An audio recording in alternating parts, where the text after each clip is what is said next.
Bonjour à tous. L'idée de cette vidéo est de vous présenter rapidement comment utiliser Scoopit et notamment les solutions à titre individuel qui sont décrites ici sur la page Scoopit Pricing. C'est aussi là que vous pouvez démarrer pour créer votre compte et donc je vais vous présenter ici les plans qui sont disponibles en vert, donc le plan Free, Pro et Plus. Et on propose aussi une version plus dédiée pour les entreprises ici en bleu. Donc quand vous arrivez sur la page d'accueil ici de Scoopit, notamment avec sur le petit bouton Read, vous avez accès à une multitude de contenus qui sont proposés automatiquement par Scoopit. En fait, vous allez voir des articles de la communauté Scoopit où aujourd'hui on a 4 à 5 millions d'utilisateurs. Et ces contenus vous sont proposés automatiquement en rapport avec les thématiques que vous suivez. Pour démarrer vraiment une utilisation active de Scoopit, en haut à droite, vous avez ici toutes les fonctionnalités qui sont disponibles. Et vous avez ici notamment My Curated Topics qui va vous permettre de créer des topics si vous n'en avez pas créé ou d'y accéder directement. Un topic, c'est vraiment central sur Scoopit, ça vous permet d'avoir comme un mini site web, un hub de contenu dans lequel vous pouvez intégrer tous les articles que vous trouvez au quotidien. Donc ça, c'est pour l'exemple un topic sur la transformation digitale ici. J'ai intégré différents articles qui parlent de cette thématique-là. Et ici, en haut à droite, on vous propose un moteur de suggestion qui vous permet d'aller découvrir automatiquement du contenu sur nos différents sujets. Donc là, ici, j'ai rentré un mot-clé transformation digitale et on va vous présenter tous les articles qui comportent le mot-clé transformation digitale ici. Donc là, vous avez une multitude de contenus. Et une fois que vous trouvez un article intéressant, vous pouvez en fait, en cliquant sur le bouton Publish ici, aller l'éditorialiser. Donc là, vous pouvez sélectionner dans quel topic vous allez les distribuer, si vous avez plusieurs topics. Vous pouvez changer le titre, changer l'image, mettre votre propre image. Vous avez une courte citation et là, vous avez une partie Insight qui va être votre avis d'expert sur le sujet. Article intéressant sur la thématique. Donc ça, l'idée est d'apporter un commentaire personnalisé, un avis d'expert pour éditorialiser. Et à cet instant-là, vous pouvez aussi partager sur vos réseaux sociaux. Donc là, typiquement, j'ai mon profil Twitter qui est connecté. Je peux aller rajouter un hashtag, etc. Et je peux aussi rajouter d'autres profils, donc LinkedIn, Twitter, Facebook notamment. Je peux activer le lien direct link si je veux que mon audience aille directement sur la source au lieu de passer sur mon topic. Donc ça, on peut activer ou non. Et une fois que j'ai fait cela, je peux publier directement sur le topic et sur le réseau social ou les réseaux sociaux que j'ai connectés.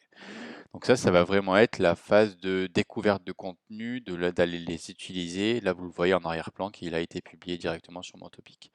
Donc à cet instant-là, je peux vraiment découvrir du contenu automatiquement, distribué sur mon topic et mes réseaux sociaux. À noter que vous aurez un moteur de suggestion disponible par topic. Autre possibilité, vous avez ici un bookmarklet qui vous permet en fait d'aller intégrer comme un plugin dans votre navigateur. Donc là, quand vous cliquez dessus, on va aller vous expliquer la marche à suivre. Donc là, je n'ai pas ma barre de favoris, mais vous glissez et déposez dans votre barre de favoris ici le petit cadenas, et après vous copiez-collez directement cette URL en modifiant en fait le petit onglet qui aura été créé. Et ce qui vous permet d'intégrer des contenus à la volée directement dans Scoopit, des articles externes que vous ne trouvez pas forcément depuis le moteur de suggestion. Ou alors vous avez aussi la possibilité de copier-coller votre URL ici et ça va créer un scoop en fait, un article directement dans le topic. Ensuite, d'un point de vue un peu plus technique, sur chacun des topics, vous avez ici une barre de navigation. Tout dépend des plans que vous allez avoir. Si je reviens ici sur la page pricing, vous voyez qu'il y a 3 plans qui existent. Là, moi, je vous montre le plan plus. Le tarif va varier en fonction du nombre de topics que vous avez, de 1 à 5, et aussi du nombre de réseaux sociaux que vous pouvez connecter. Après, vous avez d'autres fonctionnalités aussi qui peuvent être disponibles, mais c'est principalement ça la variable qui va faire varier la tarification sur les coûts. Et donc là, quand je vais sur ce topic, j'ai accès à la partie configuration à ce niveau-là. C'est là que vous pouvez jouer, vous pouvez changer le titre, vous pouvez customiser aussi un petit peu, toujours en fonction des plans que vous avez, mais sur le plan plus, c'est disponible. Si vous souhaitez choisir un autre template, modifier le couleur, logo, etc. Vous avez aussi la possibilité de faire d'autres choses, donc je vous invite à aller voir un petit peu ce qui se passe sur la partie configuration. Sur le plan plus aussi notamment, vous avez un calendrier qui vous permet d'avoir une vue semaine par semaine ou mois par mois de tous les contenus que vous avez publiés. sur votre topic, ce qui permet vraiment de vous organiser. Vous avez aussi une partie analytics qui vous permet d'avoir des indicateurs un petit peu sur la visibilité que peut avoir votre topic. Donc ça, c'est vraiment l'usage classique de Scoopit.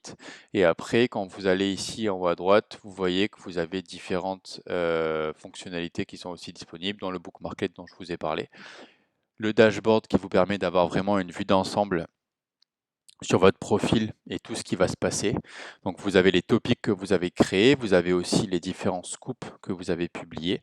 Et après ici, vous pouvez accéder à la communauté Scoopit en voyant les topics que vous pouvez suivre. Imaginons que vous ayez une personne qui partage du contenu de qualité sur votre thématique, vous pouvez aller la suivre et suivre le topic en fait qu'il va mettre à jour.